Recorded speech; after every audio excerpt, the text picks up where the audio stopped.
Hello friends, क्या आपको पता है कि हमारी दुनिया जो आज हमें ब्लू कलर की दिखाई देती है वो आज से कुछ सालों बाद ग्रीन कलर की दिखाई देने वाली है।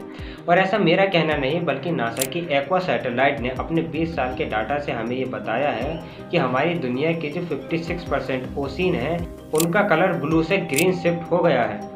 और इन ओशियन के ब्लू कलर से ग्रीन कलर में शिफ्ट होने पर हम इंसानों को बहुत बड़ा खतरा हो सकता है। और इस चीज़ से सिर्फ हमें ही खतरा नहीं होगा बल्कि marine life, ecosystem, climate changes और समुद्र में जो मछलियां हैं उन सभी को इस चीज़ से बहुत बड़ा खतरा हो सकता है। पर अब आपके दिमाग में एक बात आ रही होगी कि सिर्फ ओशियन के कलर शिफ्ट होने पर इतना बड़ा खतरा कैसे हो सकता है। सो चलिए आज इस चीज़ को अपनी इस वीडियो में डिटेल में जानते हैं। नासा ने 2002 में अपनी एक्वा सैटेलाइट को स्पेस में भेजा था समुद्र की एनालाइज करने के लिए। और 2022 में जब उसका डाटा निकाला गया तो उन्हें पता लगा कि 56% जो दुनिया के ओशियन है उनका कलर ब्लू से ग्रीन शिफ्ट होने लगा है। और जब उन्हें ये बात पता चली तो उन्होंने समुद्र पर अपनी रिसर्च करनी स्टार्ट कर दी कि आखिर समुद्र का कलर शिफ्ट क्यों हो रहा है, कौन कौन सी ऐसी वजह है जिसकी वजह से ब्लू कलर से ग्रीन कलर के सारे समुद्र दिखाई देने लगे हैं, और इस चीज़ से हमें या फिर हमारे इकोसिस्टम को कितना खतरा हो सकता है।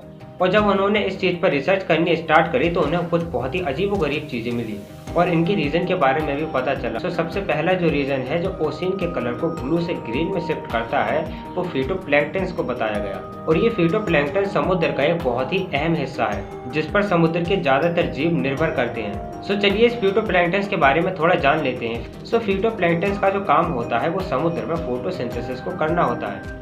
वो सनलाइट और CO2 को अपने अंदर एब्जॉर्ब करके O2 और ग्लूकोज को रिलीज करते हैं। जो काम हमारे लिए पेड़ पौधे करते हैं वही सेम काम ये भी समुद्री जीवों के लिए करते हैं। और इनके फोटोसिंथेसिस करने से हमें भी बहुत बड़ा फायदा होता है। और एक रिसर्च में तो ये भी बताया गया है कि हमें जो ऑक्सीजन मिलती है उनका 50% हिस्सा इन्हीं फिटोप्लैंक्टन की वजह से मिलता है।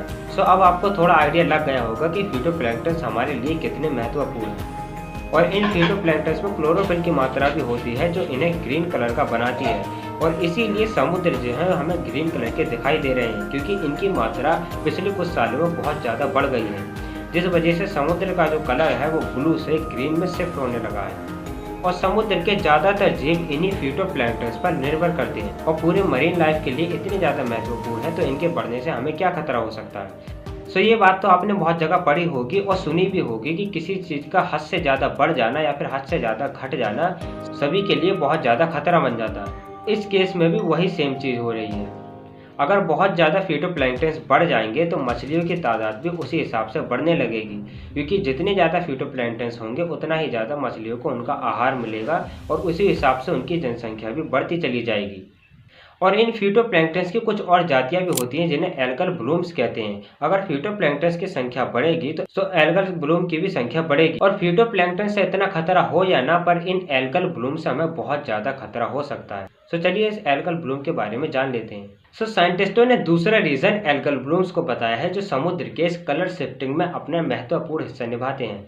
और ये एल्गल ब्लूम्स ही हैं जो हमारे लिए सबसे बड़ा खतरा बन सकती हैं। और पिछले कुछ सालों में इनकी संख्या बहुत तेजी से बढ़ी है। और इनकी संख्या इतनी तेजी से बढ़ने के पीछे सबसे बड़ा हिस्सा जो है वो समुद्र में पाए गए मिनरल्स निभाते हैं। और समुद्र में पाए गए इन मिनरल्स का कारण और कोई नहीं बल्कि हम खुद हैं, क्योंकि समुद्र में मिनरल्स और कहीं से नहीं बल्कि हमारे ही घरों से निकले कूड़े कचरे से ही आते हैं, जो पहले नालियों में जाते हैं, नालियों से बड़े बड़े नालों में, और वही नाले जाकर नदियों में मिल जाते हैं, और वही नदियाँ जो हैं वो समुद्र में जाकर मिल जाती हैं, जिससे इनडायरेक्टली हम जो भी चीज़ नालों में फेंकते हैं वो सभी समुद्र में जाकर ही मिलती हैं। और जब इतना सारा कूड़ा कचरा समुद्र में जाकर मिलता है तो उसमें मिनरल्स की मात्रा बढ़ जाती है, और इन्हीं मिनरल्स को खाने के लिए एल्गल ब्लूम्स सतह पर आ जाते हैं, जिस वजह से एल्गल ब्लूम्स की संख्या जो है वो तेज़ी से बढ़ी है, जिनके सतह पर आने से सनलाइट जो है वो ब्लॉक हो जाती है, वो नीचे तक नहीं जा पाती है, जिससे फिटोप्लैंक्टन जो है वो फोटोसिंथेसिस नहीं कर पाते हैं और समुद्री जीवों को ऑक्सीजन में कमी होती है और उन्हें उनका आहार भी कम मिलता है, क्योंकि फिटोप्लैंक्टन जो है वो अपना आहार फोटोसिंथेसिस से ही लेते हैं। पर जब समुद्र में सनलाइट ही नहीं जाएगी तो वो फोटोसिंथेसिस कैसे कर पाएंगे, और जब उन्हें उनका खाना नहीं मिलेगा तो वो मरने लगेंगे।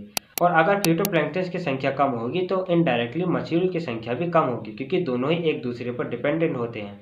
और थोड़ी देर पहले जैसे मैंने आपको बताया कि हमें जो ऑक्सीजन मिलती है उसका 50% हिस्सा समुद्रों से ही आता है, जो फिटोप्लैंक्टन्स फोटोसिंथेसिस करके ही बनाते हैं, पर जब सनलाइट उनके पास जाएगी ही नहीं तो वो फोटोसिंथेसिस कैसे करेंगे और हमें ऑक्सीजन में धीरे धीरे कमी आने लगेगी। और इन सब चीज़ों का कारण और कोई नहीं बल्कि एल्गल ब्लूम्स ही हैं। और इन एल्गल ब्लूम्स के बढ़ने से सिर्फ मरीन लाइफ को ही खतरा नहीं है बल्कि हमें भी बहुत बड़ा खतरा है। और दूसरा खतरा इन एल्गल ब्लूम्स के बढ़ने से ये होगा कि क्लाइमेट में बहुत ज़्यादा चेंजेस आने लगेंगे। जैसा हमने कक्षा 8 में पढ़ा था कि बारिश तब होती है जब सूरज की जो लाइट है जब वो समुद्र पर पड़ती है तो पानी भाप बढ़कर उड़ने लगता है और वही भाप बना हुआ पानी आसमान में जाकर बादल बन जाता है जो गर्म जगहों पर बरसने लगता है। पर जब इतने सारे एल्गल ब्लूम सतह पर आ जाएंगे तो सनलाइट समुद्र की सतह पर जाएगी ही नहीं, जिससे भाप कम बनेगी और बादल भी कम बनेंगे, जिससे सूखा पड़ने के चांसेस बहुत ज़्यादा बढ़ जाएंगे। और जितने भी मछुआरे हैं उन सबके लिए भी खतरा बढ़ जाएगा, क्योंकि समुद्र में मछलियों की संख्या वैसे भी कम हो जाएगी और उन्हें पकड़ने के लिए उन एल्गल ब्लूम्स को हटाना पड़ेगा, जिसमें उन्हें बहुत ज़्यादा मेहनत भी लगेगी। पर साइंटिस्टों ने अभी ये बताया है कि हमारा इन सब चीज़ों पर अभी कंट्रोल है, पर आगे जाके अगर ये सारी चीज़ें अनकंट्रोल हो जाएंगी तो इससे हमें बहुत बड़ा खतरा देखने को मिलेगा। और साइंटिस्टों ने इस चीज़ पर और ज़्यादा जांच पड़ताल करने के लिए जनवरी 2024 में एक सैटेलाइट को लॉन्च किया है, जिसके डाटा से हमें समुद्र के बारे में और ज़्यादा जानकारियाँ मिलेंगी और हम इन्हें कैसे रोक सकते हैं इसके बारे में बहुत सारी चीज़ें पता चलेंगी। और तब तक हम इन सब चीज़ों को रोकने के लिए एक ही चीज़ कर सकते हैं, वो है पॉल्यूशन पर रोक लगाना। हमें नालियों को और नदियों को बहुत ज़्यादा साफ रखना पड़ेगा, जिससे कम मात्रा में समुद्र में मिनरल्स पहुँच पाए और एल्गल ब्लूम्स की संख्या धीरे धीरे कम होने लगे। और हमें ग्लोबल वार्मिंग को भी कम करना चाहिए। सो फ्रेंड्स, यही थी हमारी वीडियो। मिलते हैं अपनी नेक्स्ट वीडियो में।